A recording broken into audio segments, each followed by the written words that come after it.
Aimee.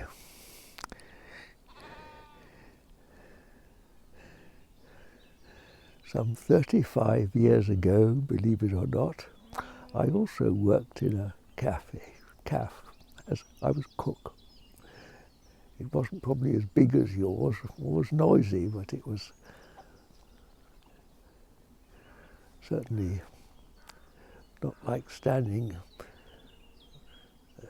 against a gate with a quiet field of sheep behind me.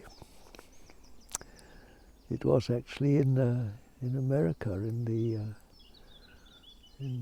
Eastern California. It was a sort of a little motel, gas station place.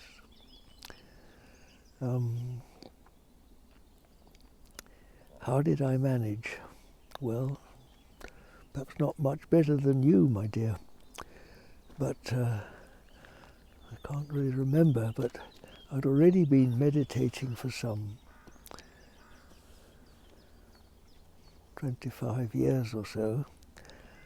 And right at the start, when I was being taught the ABC of meditation, I remember two fundamental instructions. One was to give attention to what I was doing. I was a farmer at that time, working by hand. And of course, any skilled work requires that you give attention to what you're doing.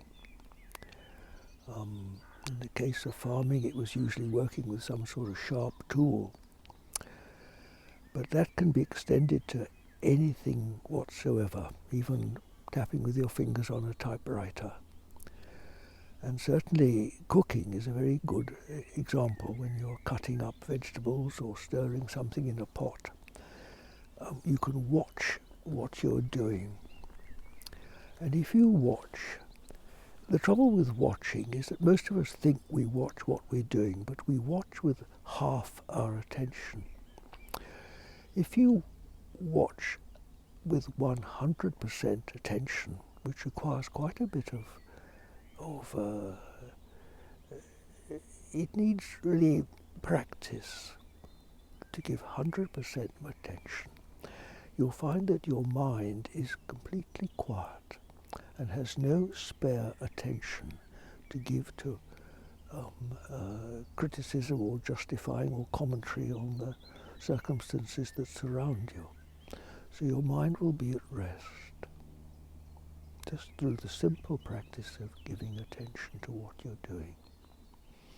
If you're washing up plates, for example, or drying something with a towel, 100% attention, and you'll find your mind will be completely quiet. And then you will enjoy, you will feel the texture of the towel on the surface of the plate, for example, and you'll discover a whole new world of beauty and art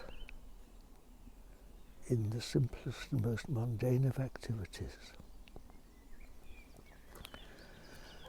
And the other very, very useful discipline that I was given by the School of Meditation, that I learnt, was to not to express negative emotion.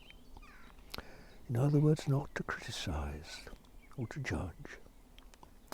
And this again, it takes some practice, because we live in a world where it's very fashionable to be critical. Everybody thinks they must have their own opinion about everything else, which arouses much conflict in the mind. Now, if you can just avoid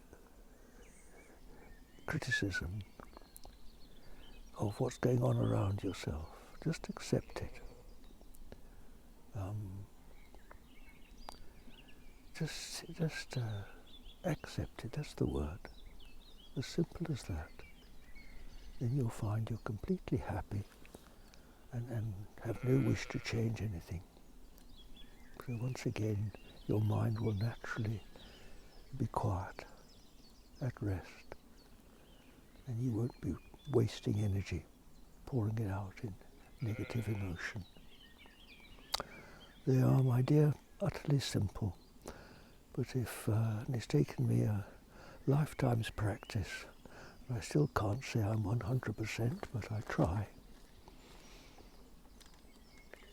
Well, dear, there's another good old-fashioned saying, what we can't change, we must endure.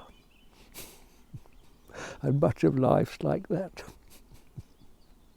In fact, sometimes all of life seems like that. What we can't change, we must endure. So, cultivate patience, dear, as I try to do. I can't say it's easy, but there you are.